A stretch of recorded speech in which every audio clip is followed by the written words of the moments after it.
Welcome back to Movies TV Mad. I am Mick Meanish, your host with the most.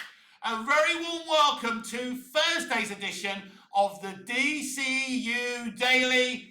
It's official that Man of Steel has beaten Superman at the global box office.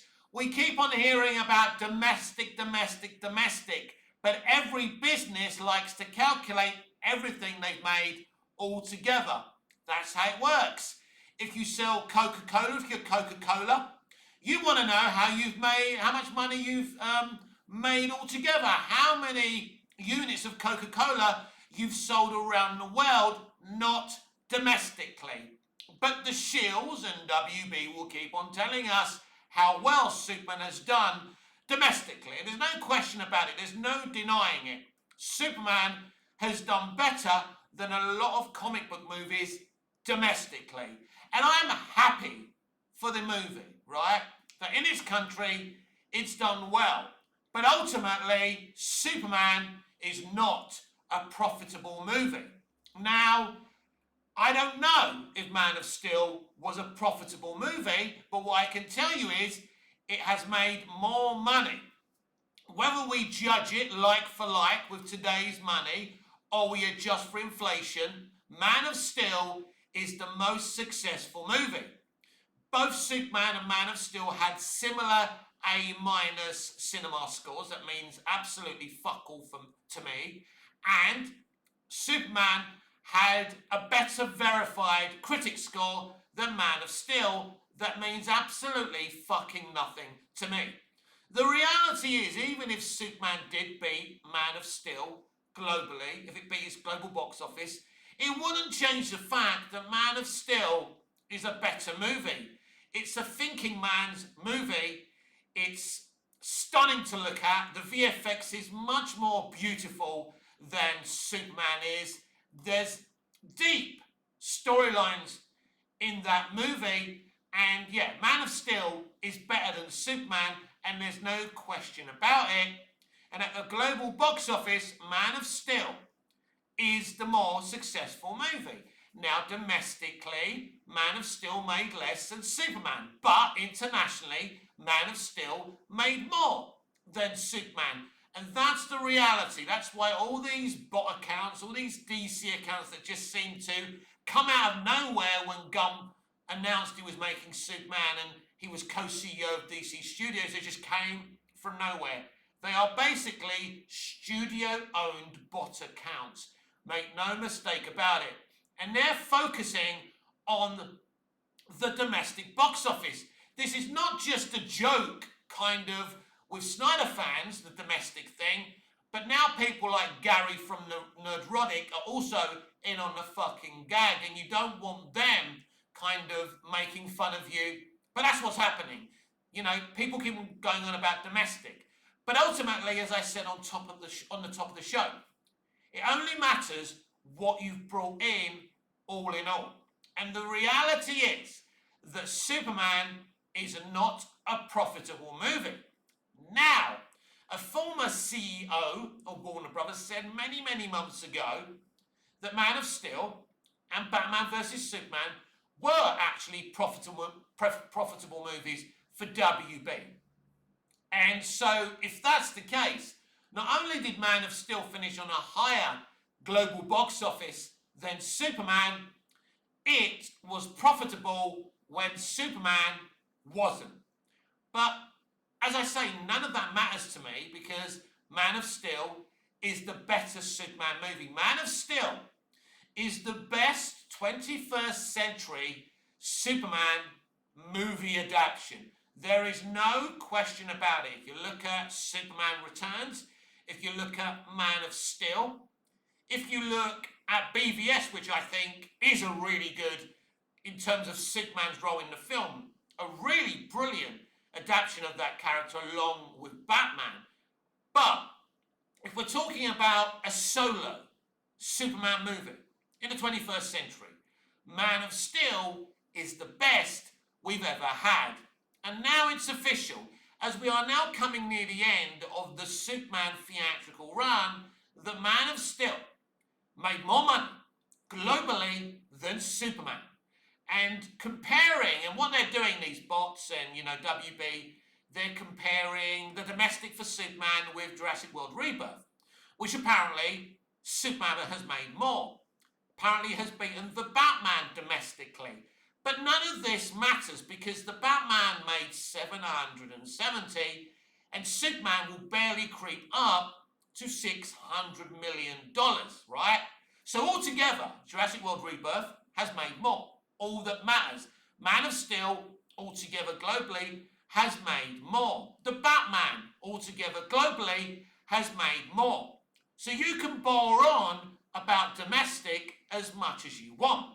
Not only has it made less globally altogether than all these movies that they're bragging and boasting about doing better than these movies, domestically, what you make as a business, as an industry altogether, the money you bring in altogether is all that matters. And you can keep on twisting the narrative with domestic, but it simply doesn't matter. Warner Brothers will be counting all the coffers that they made, right? And ultimately, all this effort to cancel Cavill, to cancel the Snyderverse, really has come to nothing. But they were very much aware that Superman was going to do just slightly over 550, 60 million. They said it from the beginning, right? The noises they were making was pretty obvious. Oh, we'll be happy with 550 million. And people saying this film not making 700 million is bad, and it means we're out of profit, is nonsense. It's not nonsense. This Superman movie, is not a profitable movie. That's a fact.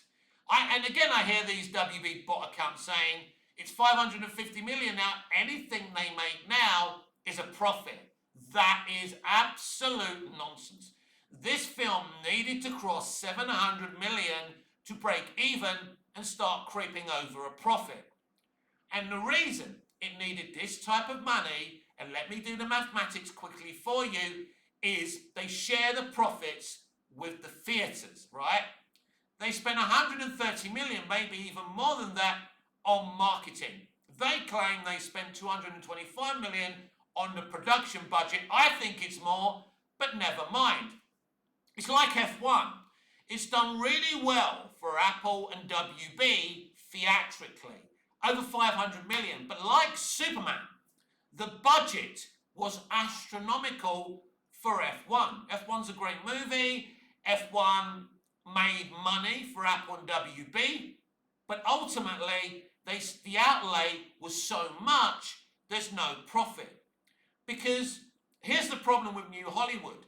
They're not accepting the fact that their audience has shrunk, and they're still spending the type of marketing budgets and production budgets they were doing 20, 25 years ago when they had a larger audience going to theatres. They're not willing to change. I've never known an industry that keeps on spending money that they're not going to make back, because they are a business. And as I keep on saying, it's not difficult to make money with entertainment. You just have to entertain people. That's it. You don't have to be a used car salesman. You don't need member berries to drag people in. All you have to do is fucking entertain people, manipulate people's emotions so they feel something when they watch a movie. That's the way film's always been, but it's not anymore. So they try every tactic they can. But WB will be hoping, although Superman isn't profitable, that it launches the DCU. The next DCU project is Peacemaker 2. A series, I love the first series, and I think the second series actually looks quite good, and I wish I could see it, but it's geo-locked and geo-restricted on Max. They're going to die on this streaming hill again. They keep on doing things that are not making them money. Now, it's clear that the consumer loves streaming, the ease of streaming, just putting something on and watching it. I get that, but there's no money to be made on streaming. Basically, they have to start running streaming like they did the old broadcast TV. They need ads and they need sponsorships, which they're beginning to do. But there's one problem with streaming. Streaming, because because of copyright laws and all that, streaming shows and movies are not available to every single country. Now, Netflix mostly is available to everyone. But the problem is, it's all subscription based. And that reduces your avenue for a bigger audience. You know, now Disney Plus don't want to tell us how many people have watched their movies and TV shows because they know their audiences are shrinking. So the streaming audience has shrunk by being geo-locked and being subscription-based. The theatrical audience has shrunk because they've been driven away from being gaslit and given creative bankruptcy. This is where we are now. And when your audience has shrunk, you must reduce the outlay of the product that you're selling the consumer. And this is exactly what they're not doing. And this is the problem with F1. This is the problem with Superman. Spending too much money to make back maybe your production budgets and your marketing budgets, but you're still not going to make a profit or break even because you have to pay the theatres, right? So why would you spend more money, right? Why are actors so expensive when the money that actors are bringing in for the studios are not enough? Even actors need to have reduced pay. Even writers need to have reduced pay. But everyone is still on the gravy train. Only the entertainment industry would continue to run itself the way it is, right? It is dumb. If my dream studio Movies TV Mad was around right now, I wouldn't be overspending. I'll be very careful to make sure that I'd have acting graduates, performing arts graduates, right? Not industry people, performing arts graduates as a cast and a crew. My composer would be a music school graduate, not just because they're cheaper, because I am sick and tired of Hollywood's jobs for mates, right? Think about it. They keep on talking about representation mattering, but there's still only jobs for mates. It's a closed door policy. And what I want to do with my dream studio, that's never going to happen, by the way, is open the doors and give these young graduates a chance. They keep on giving these famous actresses, directors, gigs. They don't even know if these women can direct themselves out of a paper bag. But female film school graduates are not being given these opportunities that these famous actresses are being given. They'll tell you it's about representation and giving women a chance to direct because there's too many male directors and not enough female. But that's bullshit. Because how can an industry progress if we don't have the graduates coming in to replace the older directors, the older actors, the older composers? No industry can survive this way. Every other industry brings in young people to replace the older ones. It should be a conveyor belt. That's what Hollywood used to be like from the 1920s, to really recently. I mean, if you think about 1930s Hollywood, every studio had a school of excellence. That makes sense, right? So the new can replace the old. And you've got a conveyor belt of talent. Studios used to own the movie theatres. Now that worked really well then. The problem is now with streaming. If these studios own the theatres, they would shut down the theatres to make sure that their streaming services would make more money. Because that was the plan during COVID. That was the coup. To shut down movie theatres, to bankrupt movie theatres and put everything on streaming. And thankfully, the coup failed. But unfortunately, it's not just about streaming and making crappy movies and TV. Now they're publicly stating that they're embracing AI. That's frightening. That they're publicly stating that they want to embrace a technology created to replace human fucking beings. These people are nasty and horrible. James Cameron saying, I want to embrace AI, but not to replace people. What are you talking about? AI was created to replace humanity, to replace human workers, because AI is cheaper than implying a human fucking being. He's saying, I'm scared that my Terminator films are gonna become a reality. Well, if you embrace fucking AI, mate, what do you fucking expect? But going back to the main headline, Man of Steel has beaten Superman at the global box office. Congratulations to Zack Snyder and everyone who worked on that film. It was a fantastic modern day movie that had no nostalgia. It was about making a contemporary movie, and I will love it from now till the day I die.